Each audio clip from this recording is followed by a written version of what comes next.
Hey everyone, Mark here again with video number 3. Up to 3 subscribers, so thank you to those who have subscribed to my videos. It is fun to do, and I enjoy the feedback I receive, and I'm looking forward to seeing not only the comments but also watching other YouTubers' videos with their collections, so keep them coming. This video is going to contain my vintage graded personal collection. Variety of cards from baseball that I have picked up mainly because of individual players that I like, or for sets. So with that being said, let's take a look. We're going to start with 1954. It is a 54 Jackie Robinson. It grades at a 3. Corners are a little bit rough, obviously, but the fact that it's neatly centered, or nicely centered, was what appealed to me, and I am slowly beginning to collect that set, but looking to get graded examples of the Banks and Aaron rookies and K-line rookies in that 3 category, just because of the expense that goes along with it, and they still look nice. So, and I believe this was the first graded card I ever purchased, which was probably around 3 years ago.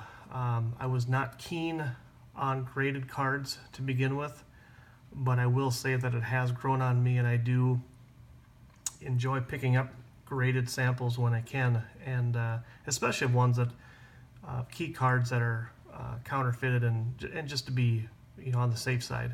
So 54 Jackie Robinson. Next up is part of the 55 set that I'm building.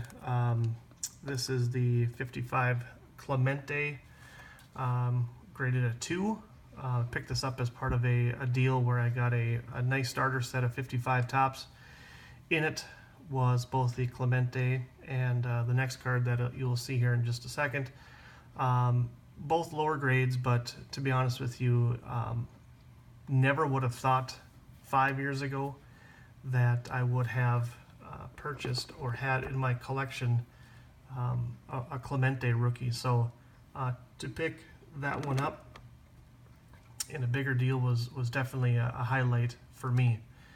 So there's the Clemente in a 2. And I'm sure some of you have guessed maybe by now that the other one in that is the Koufax rookie. And that one is a little bit nicer, 2.5. Again, for what I'm trying to accomplish, it works just nicely. Very satisfied with the 2.5. Obviously, someday if it allowed to upgrade that to like a 4 or even a 5, I'd be thrilled. But right now, the 2.5 is more than enough. And that completes the 55 Koufax. One other one that I picked up for 55 for tops would be the Rizzuto, and that is also that's graded at a 3. So you go 2, 2.5, and a 3. Picked this up for a really good deal at a show, and I needed the card for the set, and I could actually get this one cheaper than what some of the raw ones are going for. So I have not yet decided with the Rizzuto if I'm going to crack it out and place it in the set, in the binders. I'm definitely not for the Koufax and Clemente, just because of those are harder to find, but I'm leaning towards cracking the Rizzuto out at some point and placing it in the binder. So that takes care of the 55 top set. We'll continue with the 55 theme and go to the Bowman, which is one of my favorite sets, just because of the style with the color TV and everything. But Willie Mays in a 4. Again, easily had for under $100 when I purchased it. Always concerned about these being trimmed. So any 55 stars that I pick up, I always try to find them graded. Or if I find them from a reputable dealer that is in raw shape, I won't have any problems, but for this one, it was, I think I paid $75 for this one, so I was really happy. So there's the Maze. The other 55 Bowman I have that's graded is a K-Line, and this was a recent pickup, I believe this past spring, and the K-Line is really nice for a 3, I thought, and again, for a really good deal, I think probably right around that $30 range I picked that up online. So still some big ones that elude me for 55 Bowman, obviously the Mantle, and I have mine on a Banks, and that's also not a terribly expensive card, so hopefully one day. So there are the 55 Bowmans that are graded. This next one comes from the 56 Tops, and that's Mickey Mantle. Picked this up from quite possibly my favorite vintage shop that I've ever been in, and it's in Minneapolis. Twin City Sports Collectibles is the place. Rob is the owner, great guy, outstanding prices, really understands the hobby, and enjoys moving product. So I was able to pick this one up. I don't remember exactly what I paid for it, but I know that it was more than the second highest probably dollar amount I paid for a card for baseball anyway. So, and it just presents really well, really nice color, centered very nicely, and for a 4, I was very pleased. So there's the 56 Mantle.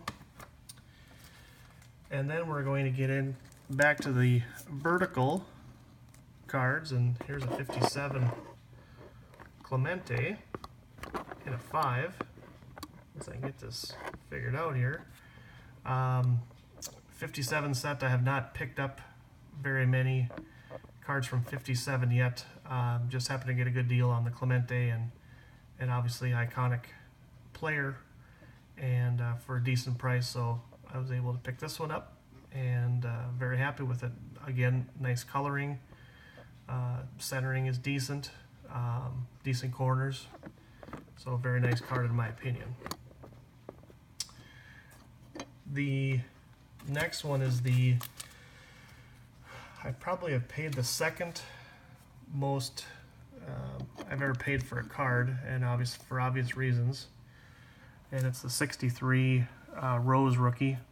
I don't know if you can see it very well on here, but that is on the case itself. It's not on the card, but it grades a 6. I had one of these at one point, 15, 20 years ago. Had it graded as a BVG, Beckett Vintage, grading at a 4. Sold it, regretted it, and took a while to get one back, but was really happy to get this one. Really like the fact that it's centered about as good as you can get. It's a really tough card to get decently centered, and the fact that it's got, in my opinion, one of the all-time greats, is an obvious reason why you want it in your collection, and to get a 6 I was very pleased with. So that is the Rose Rookie.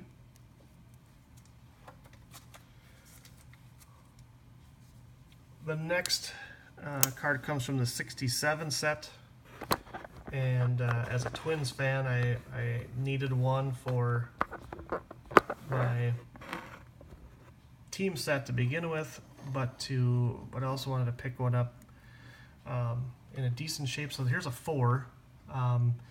The centering is an issue on it, but it presents really well, and a very difficult card to find for a reasonable price, mainly because it's a high number, but also you have a Hall of Famer in Rod Carew, and it's a desirable card, and a lot of people are on the lookout for it.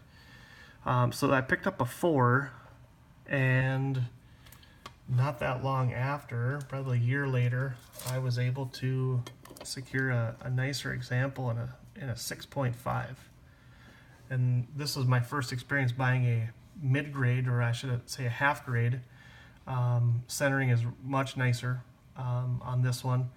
I plan on keeping both unless I can move the lower grade one, the 4, for another card I need for the collection. But as of right now, they will stay in the personal collection. And again, really nice centering on that one. This next comes from the 69 set, and this is again another iconic card because it's of a from a very volatile player. I think back in the day, I remember watching him as a kid when he was with the Angels, and had quite the temper, but obviously a phenomenal player. And this one was actually given to me by a couple friends at Christmas time. We have a little gift exchange, and they know that we're all card guys, and we usually get each other something that we'd like, that we're looking for, and they picked me up this 69 Reggie rookie and a graded 5. Centering is really nice, top to bottom a little bit off, but left to right, it looks like 60-50 or 60-50, 60-40. But again, it's perfect for what I'm looking for in a collection, so really nice card. The last two jump to 1975, and with 75, obviously the colored borders are very difficult to get in high grade, and this one actually was a card show purchase that I ended up grading, and came back an 8, and I was thrilled with that. I mean, for an 8, I know it's very difficult to get a 9 and a 10, but to get an 8 I thought was outstanding. So I was definitely happy to add that. That finished off my 75 set. I just needed the 2 biggies in that one, and the Yount was a nice pickup. And the last one, the Brett, I sent in at the same time, and live and learn kind of thing. It got the ST, okay, and for the stain on the back, gum stain. So not really a big fan of that, but the fact that it's still graded a 7 with that is still pretty outstanding. And between the Yount and the Brett, that finished off the 75 set, and that was one more to check off the old bucket list for collecting. So again, thanks for watching. That is my current personal collection of vintage that's graded at the moment. And again, if you would like to contact me regarding trading or selling or buying or anything, you can reach me at lpsadamson@gmail.com. Until next time, have a great evening.